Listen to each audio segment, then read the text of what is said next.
Halo, Assalamualaikum warahmatullahi wabarakatuh. Nah, di materi ini kita lanjutkan pembahasan kita tentang MySQL. Nah, MySQL sendiri, sebagaimana sudah disampaikan pada paparan sebelumnya, dia mengadopsi SQL, yaitu Structured Query Language, sebuah bahasa, sebuah script yang digunakan untuk melakukan akses pada database relasional. Dan SQL ini adalah sebagai standar, gitu, sebagai standar. Sehingga kalau kita menggunakan SQL di DBMS yang basisnya SQL, ya, misal MySQL, kemudian SQL Server, kemudian Postgre. Nah, untuk penggunaan bahasa yang digunakan untuk mengambil data, misalnya atau memasukkan sesuatu, memasukkan data, itu Anda bisa melihat sangat banyak sekali kemiripan, ya. Ya hampir sama lah, hampir-hampir sama. Perbedaannya sangat sedikit karena basicnya satu SQL. Nah, di dalam SQL terdapat dua perintah, ya. Terdapat dua perintah yang biasa digunakan untuk melakukan manipulasi data maupun entah itu manajemen database-nya.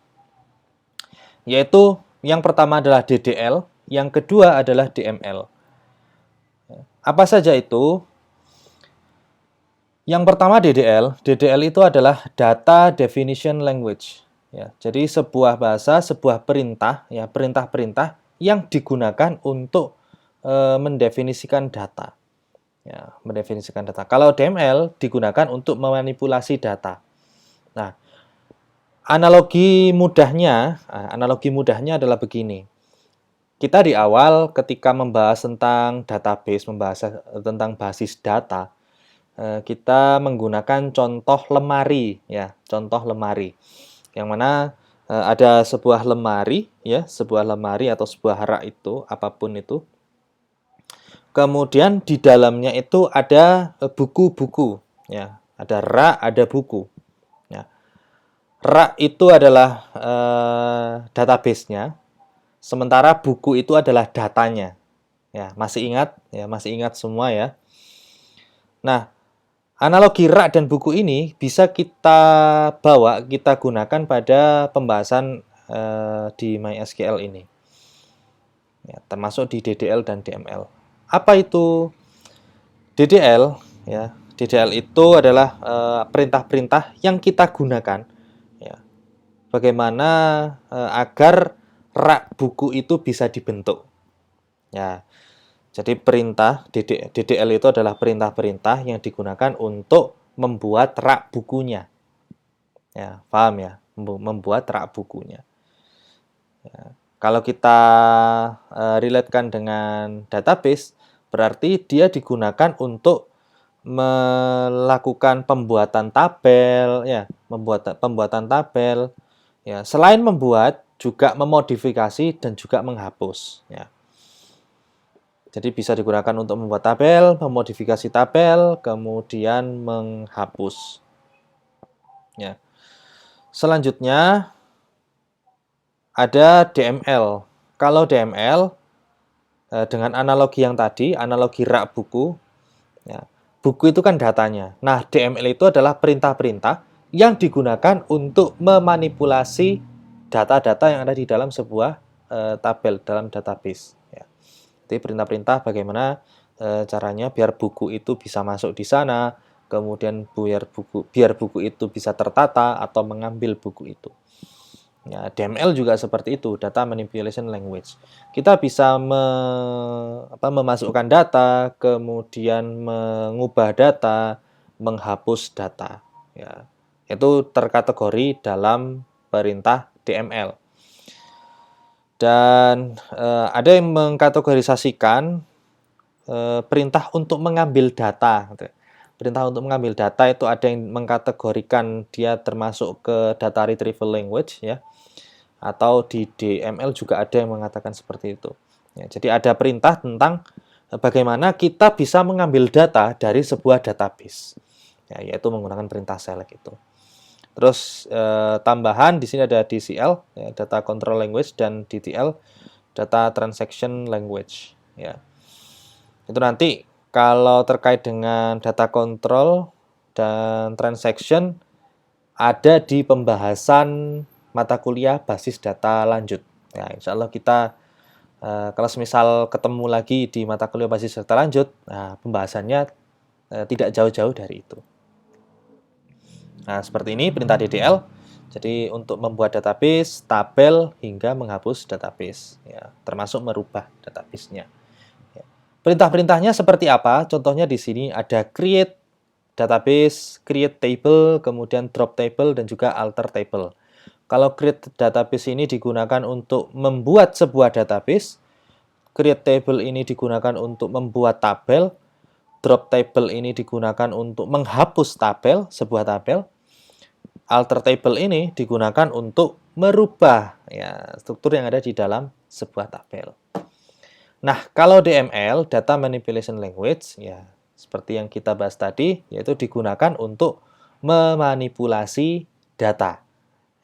Contohnya, ya di sini select dimasukkan ke DML, ya ada versi yang dimasukkan ini data retrieval, beda lagi ya. Tapi intinya samalah, ada perintah select di dalam MySQL, di dalam SQL. Select itu untuk mengambil data, delete itu untuk menghapus data, insert itu untuk memasukkan satu baris data, update itu untuk merubah data. Nah, kemudian selanjutnya, bagaimana caranya kita menggunakan MySQL? Ya, menggunakan MySQL. Yang pertama kita harus lakukan instalasi terlebih dahulu. Ya, kita harus lakukan instalasi terlebih dahulu.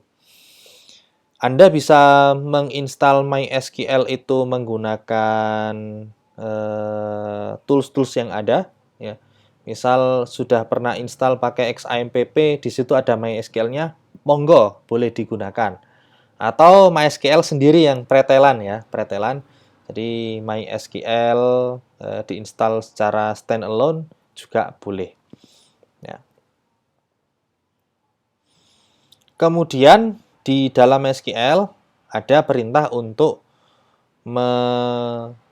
ngeset ya password, ya, ngeset password. Ya. Jadi perintahnya seperti ini, MySQL admin strip root ya, root kemudian password rahasia. Jadi di sini nanti dimasukkan passwordnya. Jadi ada dua level ya, dua level user di dalam MySQL. Kalau semisal kita gunakan command prompt atau terminal ya, command prompt atau terminal, kita bisa gunakan MySQL, bisa kita gunakan MySQL admin. Kalau MySQL saja, ini aksesnya nanti adalah akses database dari klien. Kalau MySQL admin, akses database-nya adalah akses database dari sisi admin. Ya, otomatis perbedaan antara klien dan admin ini sudah jelas. Ya, level aksesnya itu lebih tinggi admin, sehingga aktivitas yang digunakan, aktivitas yang bisa dilakukan oleh admin itu jelas lebih banyak daripada klien. Ya. Nah, untuk masuk ke klien MySQL klien, setelah Anda melakukan instalasi MySQL ya pada komputer Anda masing-masing, kemudian Anda buka command prompt atau terminal, ya. Kemudian Anda bisa mengetikkan script ini, MySQL, kemudian -u, ya, username. Ya, ini biasanya ditambahi host. Kalau misal lokal ke komputer kita, tidak perlu kita tambahi host di sini. Ya, terus kemudian username-nya itu apa? Biasanya default-nya adalah root. Ya, default-nya adalah root. Ini dilakukan untuk melakukan accessing MySQL yang sudah kita install. Biasanya username dan password ini di-set ketika kita melakukan entah itu pembuatan database baru, biasanya seperti itu. Kemudian ada strip P. yang diikuti password.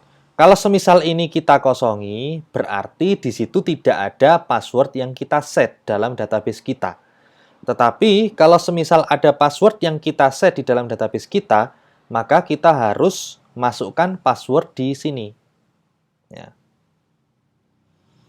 Nah, nanti tampilannya kurang lebih seperti ini. Ya, saya coba di terminal. Ya, kita akan lakukan accessing MySQL.